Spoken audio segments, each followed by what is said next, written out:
You, John Fitzgerald Kennedy, do solemnly swear. I, John Fitzgerald Kennedy, do solemnly swear. That you will faithfully execute the office of President of the United States. That I will faithfully execute the office of President of the United States. And will, to the best of your ability. And will, to the best of my ability. Preserve, protect, and defend the Constitution of the United States. Preserve, protect, and defend the Constitution of the United States. So help you God. So help me God.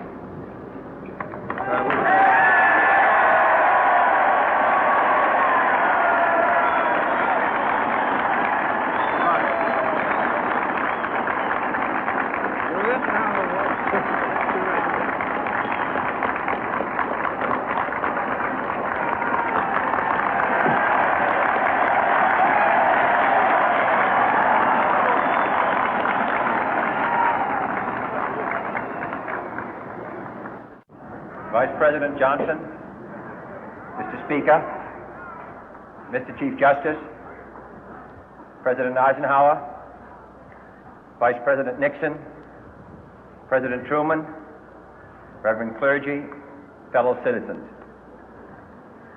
We observe today not a victory of party, but a celebration of freedom, symbolizing an end as well as a beginning, signifying renewal as well as change.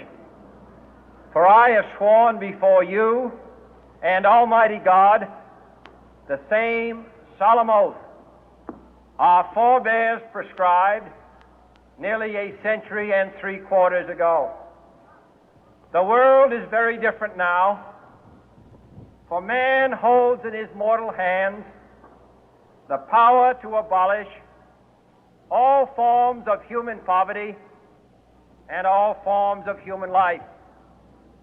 And yet the same revolutionary beliefs for which our forebears fought are still at issue around the globe. The belief that the rights of man come not from the generosity of the state, but from the hand of God.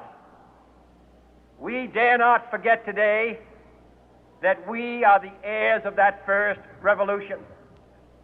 Let the word go forth from this time and place to friend and foe alike that the torch has been passed to a new generation of Americans born in this century, tempered by war, disciplined by a hard and bitter peace, proud of our ancient heritage, and unwilling to witness or permit the slow undoing of those human rights to which this nation has always been committed and to which we are committed today at home and around the world.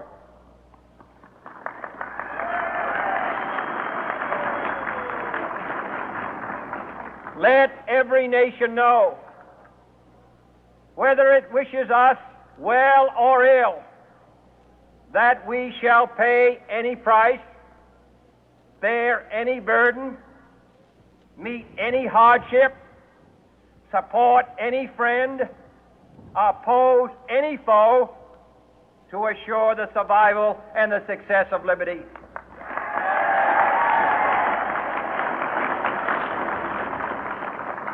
This much we pledge and more. To those old allies whose cultural and spiritual origins we share, we pledge the loyalty of faithful friends.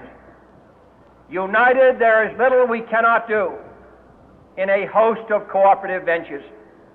Divided, there is little we can do, for we dare not meet a powerful challenge at odds and split asunder. To those new states whom we welcome to the ranks of the free, we pledge our word that one form of colonial control shall not have passed away, merely to be replaced by a far more iron tyranny. We shall not always expect to find them supporting our view, but we shall always hope to find them strongly supporting their own freedom, and to remember that in the past, those who foolishly sought power by riding the back of the tiger ended up inside.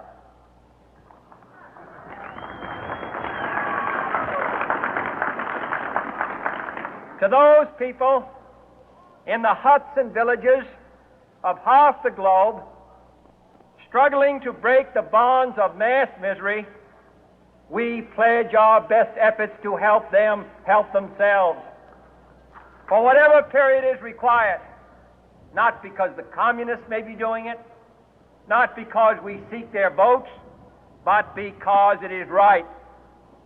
If a free society cannot help the many who are poor, it cannot save the few who are rich.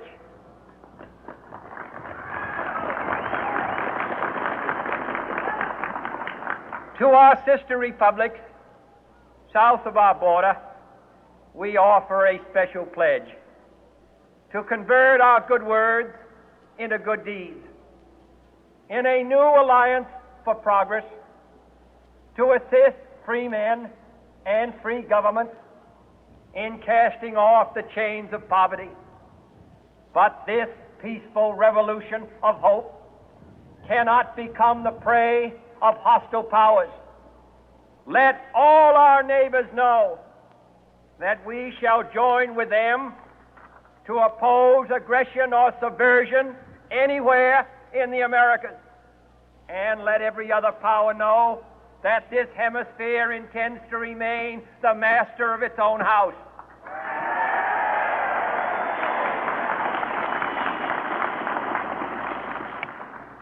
To that World Assembly of Sovereign States, the United Nations, our last best hope, in an age where the instruments of war have far outpaced the instruments of peace, we renew our pledge of support to prevent it from becoming merely a forum for invective, to strengthen its shield of the new and the weak, and to enlarge the area in which its writ may run. Finally, to those nations who would make themselves our adversary, we offer not a pledge, but a request that both sides begin anew the quest for peace. Before the dark powers of destruction, unleashed by science, engulf all humanity in planned or accidental self-destruction, we dare not tempt them with weakness, for only when our arms are sufficient beyond doubt can we be certain beyond doubt that they will never be employed. But neither can two great and powerful groups of nations take comfort from our present course, both sides overburdened by the cost of modern weapons, both rightly alarmed by the steady spread of the deadly atom, yet both racing to alter that uncertain balance of terror that stays the hand of mankind's final war. So let us begin anew, remembering on both sides that civility is not a sign of weakness, and sincerity is always subject to proof. Let us never negotiate out of fear, but let us never fear to negotiate.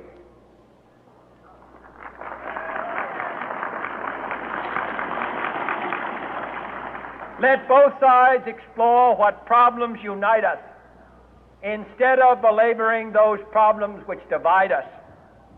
Let both sides, for the first time, formulate serious and precise proposals for the inspection and control of arms, and bring the absolute power to destroy other nations under the absolute control of all nations.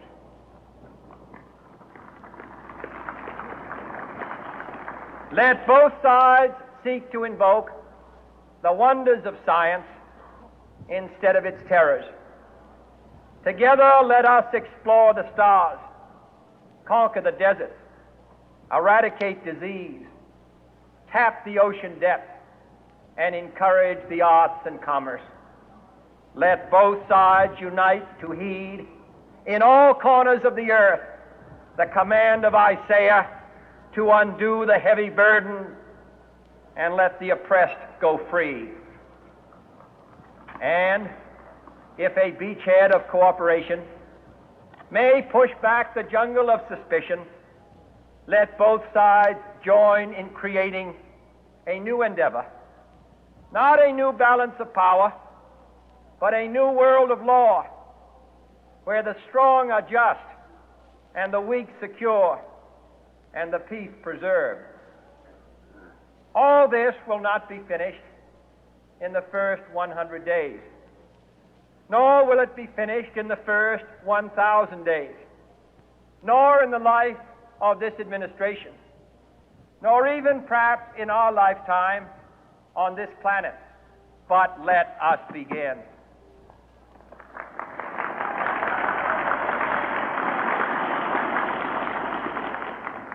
In your hands, my fellow citizens, more than mine, will rest the final success or failure of our course.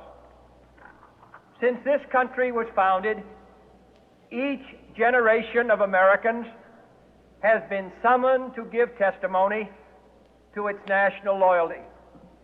The graves of young Americans who answered the call to service surround the globe.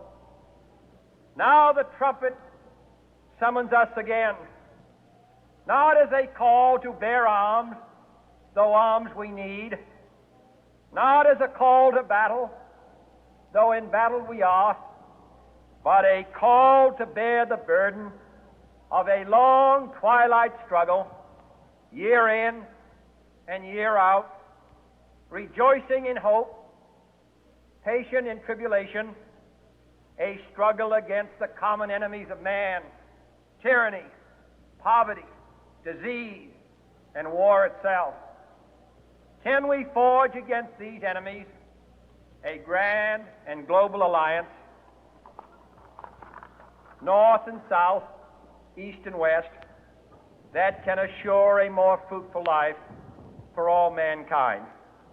Will you join in that historic effort?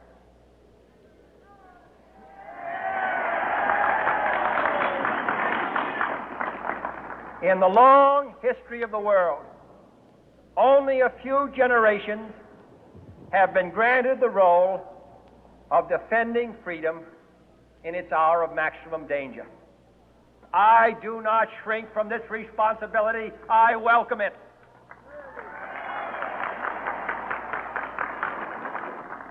I do not believe that any of us would exchange places with any other people